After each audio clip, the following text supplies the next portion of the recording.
বাদ দিতে হবে। আমি আপনাদেরকে আজকে দেখাবো যে পার্টিকুলারলি কিভাবে একটা গিরামোড ছিল।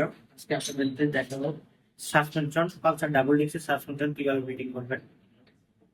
আমি সাসপেনশন ওপেন করেছি, ওপেন করে এটাকে টোটাল ক্লিয়ার পরিষ্কার করে নিয়েছি। এখন হচ্ছে টোটাল সাসপেনশনটা সেট আপ করবো। এবং অনেক সময় দেখা যায় কি অনেক জায়গায় আপনার সিল ফিটিং করে থাকেন, সেক্ষেত্রে ওইখানে সবচেয়ে বেশি ক্ষতিগ্রস্ত হতে হবেন যখন দেখবেন আপনি কোনো জিনিসটা কুলার বা জিনিসটা আপনার স্ক্রুড্রাইভার দিয়ে আপনার কুলার ছাড়া স্ক্রুড্রাইভার দিয়ে আমরা আগে যেটা হয়তো দেখা গেল অনেক আগে আমরা যেটা করে থাকতাম, যেটা আমরা কাজ শিখা অবস্থায় তখন এই কুলার ইউজ ছিল না। শুরু থেকে ছিল, আসলে টেকনোলজি আস্তে আস্তে আমাদের অনেক দেরি হয়ে যায়। সেক্ষেত্রে আমরা এখন কাজের ম্যাক্সিমাম জায়গায় কাজের আপডেট হয়ে গেছে। তো এখন যেটা দেখবো, এই রডটা একটু খাওয়া আছে, এটা আসলে পলিশ করে দিলে ভালো হইতো। এই রডটা সবচাইতে ক্ষতি যেটা হয়, এই যে স্ক্রুড্রাইভার দিয়ে যখন আমরা একটা সিল বসাবো গুতা দিয়ে, কুলার ব্যবহার না করে, সেক্ষেত্রে এই যে এগুলাতে দাগ পড়ে যাবে, সেক্ষেত্রে আপনার সিলের লংজিভিটিটা খুব একটা ভালো পাবেন না। আপনার সিল লাগানোর সাথে সাথে আবার অয়েল লিক করতে পারে।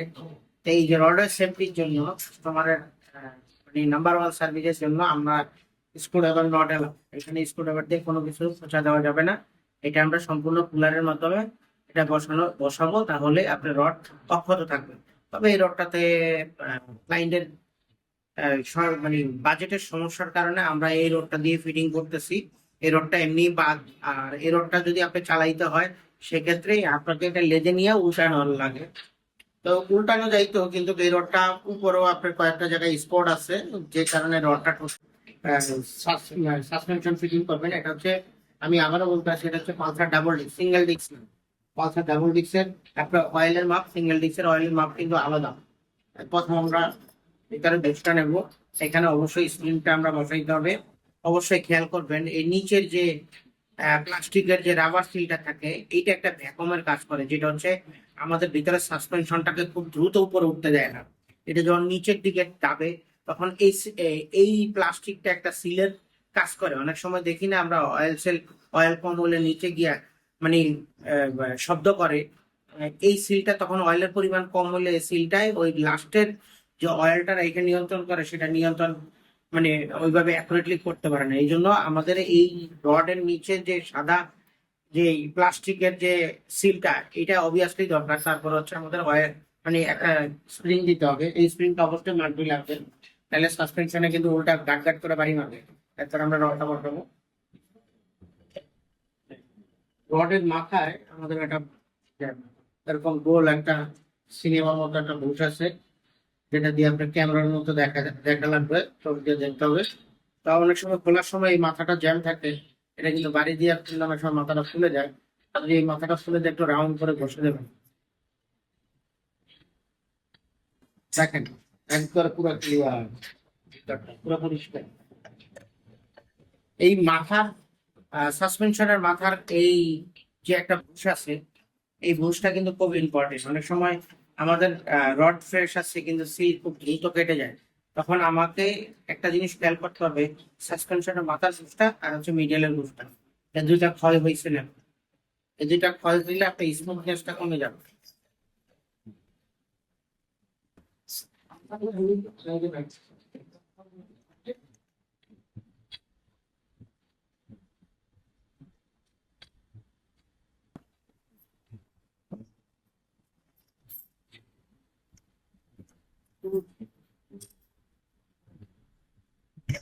এই যে এই ল্যাঙ্কি নাটের নিচে কিন্তু একটা শীতল ওয়াশার থাকে, যেটা আমার ভিতরে দেওয়া আছে।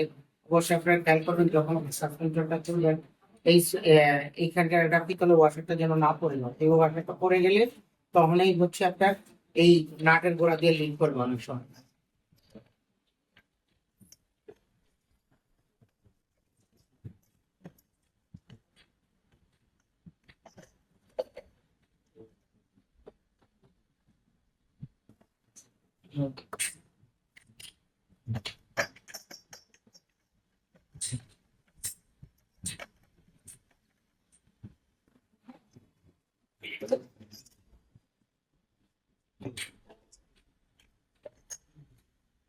অনেক সময় রড টাল থাকে সাসপেনশন যখন পরিবর্তন করবেন তখন রডটা টাল আছে কিনা এটা দেখে নিন।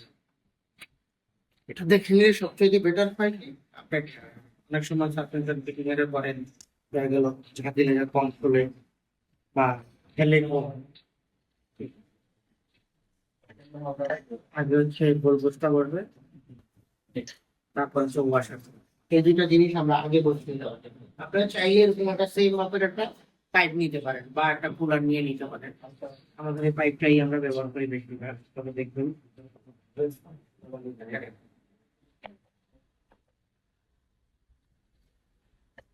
একদম সেম মাপে।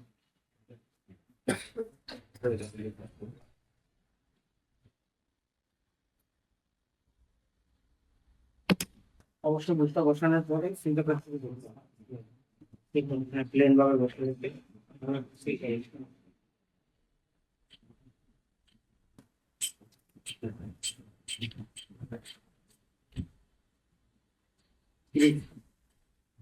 সিলের বডি তো অবশ্যই গ্রিপ ব্যবহার করবে।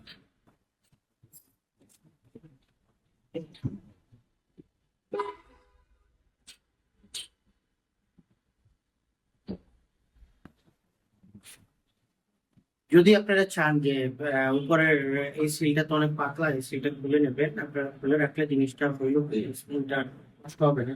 আগে সিলটা বসানোর পরে তারপর হচ্ছে আপনার কাজ। এটাই হচ্ছে। অবশ্যই যে কুলারটা ইউজ করবেন আপনার দেখবেন ডাবল এই জায়গাটা সিলের মাপে করে দিন। অনেক সময় সিল বা রডের সেম হইলে এটা নষ্ট হয়ে যাবে। কিন্তু এই যে যে কুলারটা ইউজ করবেন এই দেখবেন এটা ভিতরে ঢুকে কিনা, যদি না ঢুকে তাহলে আপনার হচ্ছে মানে এই কলারটা নষ্ট হয়ে যাবে, তাহলে সিলটা কিন্তু ভালো। আমরা যে কারণে ওই উপরে সিলটা খুলে রাখছি সেম সেম আছে। আর এখানে কিন্তু অত বেশি সিল বসানোর জন্য অত বেশি প্রেশার লাগে না। হালকা করে চাপ দিলে হবে, এখানে বাড়ি দেওয়া যাবে না, শুধু কানেক্টরটা দেবো, প্রেশার দেওয়া লাগে না। হালকা করে আপনার বডির প্রেশার দিলে সেইটা পৌঁছে যাবে। যদি বেশি পরিমাণে প্রেশার দেন তাহলে হচ্ছে আপনার মানে সিলটা কেটে যাওয়ার সম্ভাবনা থাকে। খুবই স্মুথলি, খুবই হালকা গ্রিপ। তো সবচাইতে বেটার হয় ডাস্ট সিলটা সহকারে চেঞ্জ করতে। অনেক সময় ডাস্ট সিলটা চেঞ্জ পাওয়া যায় না, তবে এই রডটাতে লংজিভিটি কম হবে কারণ রডটাতে স্পোর আছে। সিল লাগানোর পর পর কেটে যাওয়ার সম্ভাবনা থাকতে পারে।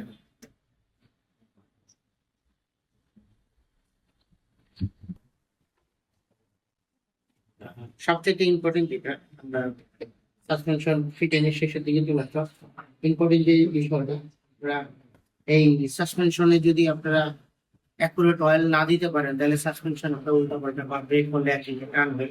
এই সাসপেনশন হচ্ছে আমি এইখান যে অয়েলটা নিয়েছি হচ্ছে পিএলএস কোম্পানির।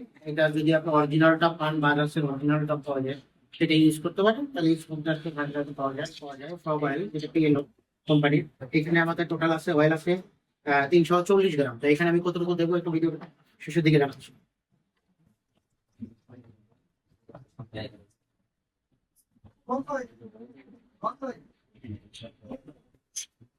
এটা হচ্ছে নিচ থেকে উপরের দিকে টানে যে সাসপেনশনটা, এটা স্প্রিংটা সবসময় একদিকে গরম আর এটা পাতা নেই। তাহলে অনেক সময় বিভিন্ন মিস্ত্রিরা কনফিউজ হবেন আসলে এটা কোন নেই, আসলে কি পাতলা মুখ নিচের দিকে থাকবে না গরম মুখ নিচের দিকে থাকবে।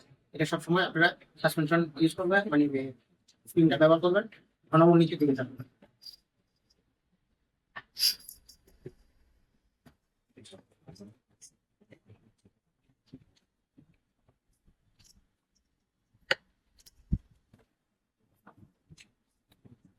এখানে আমরা এখন ডাবল ডিস্কের 320 গ্রাম অয়েল নেবো। এখানে আমরা 40 আছে, আমরা 2 গ্রাম দিয়ে রাখবো। কত গ্রাম দিতে হবে? প্রথম ধাপ কত গ্রাম? হ্যাঁ 50। আচ্ছা ঠিক আছে, আমরা 2 গ্রাম রেখে দেবো।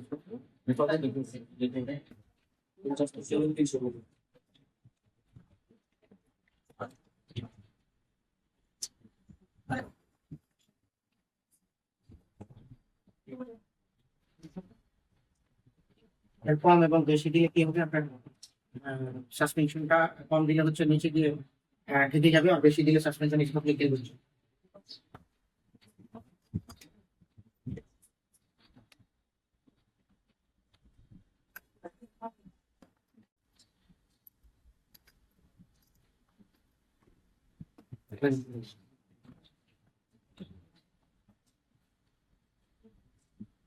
এই নাটটা খোলার জন্য 14 নম্বরে লাগবে। নিচের যে নাটটা আছে ওটা হচ্ছে 8 নম্বরে লাগবে।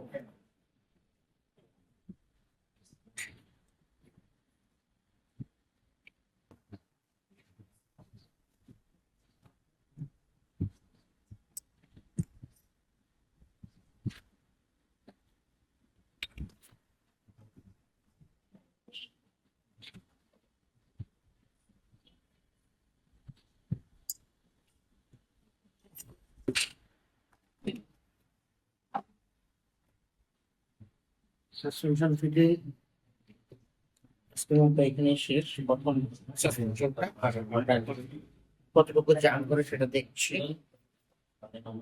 পারফেক্ট। এত সময় আমাদের সাথে থাকার জন্য অসংখ্য ধন্যবাদ। যদি আমাদের হারাতে না চান তাহলে আমার চ্যানেলটা সাবস্ক্রাইব করে রাখো। আপনাদের যে কোনো বাইকের সংক্রান্ত যে কোনো প্রবলেম আমার আহ, প্রশ্ন করতে পারেন বা যোগাযোগ করতে পারেন আমার সাথে। আমার অ্যাড্রেস হচ্ছে গুণপুর স্টুডিয়ামের 4 নম্বর গেটে উল্টোপাশে। আপনাদের বাইকের যে কোনো কোথাও আপনারা যদি বাইকে অ্যাকুরেটলি আপনারা সার্ভিস পাচ্ছেন না, সেক্ষেত্রে আমাদের এখানে এসে আপনি আগে ভিজিট করে দেখুন। যদি আপনার মনে হয় তাহলে আপনি কাজ করাবেন। সার্ভিস জন্য চেকিং এর জন্য ভালো থাকবেন। নিরাময় পক্ষ থেকে অসংখ্য ধন্যবাদ।